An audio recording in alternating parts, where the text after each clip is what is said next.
Another reason people share things is because they have practical value. Very simply, practical value is just about useful content or information. Websites that have particularly good travel deals, places you can save money on something, ways that you can live healthier, better, more fulfilling lives. And the reason we share useful content is really we want to help others, right? We used to do things like barn raisings, right? Where people lived in communities of others. They would get together and help their neighbors by raising a barn, getting together to really work together to help their neighbor.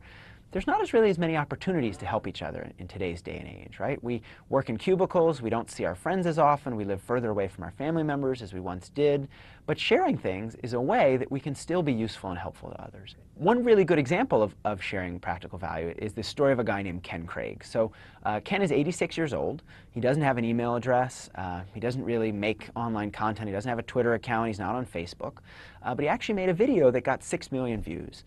And the video, very basically, is about corn.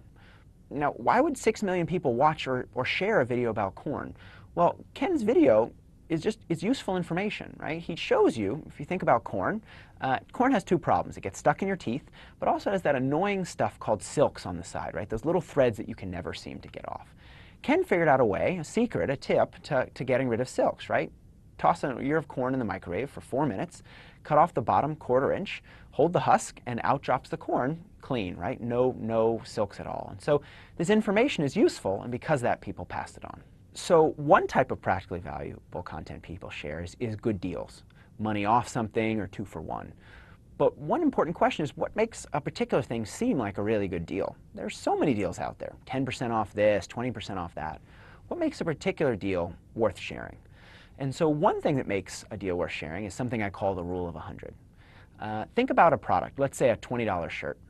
So if that shirt is 25% off, it could also be $5 off, right? 25% off 20 is the same as $5 off. But if you think about it, those two deals don't seem equally good. 25% off the shirt actually seems like a much better deal than $5 off the shirt. And in fact, when you give people an experiment, one of those two deals, more people are excited about the deal when it's 25% off.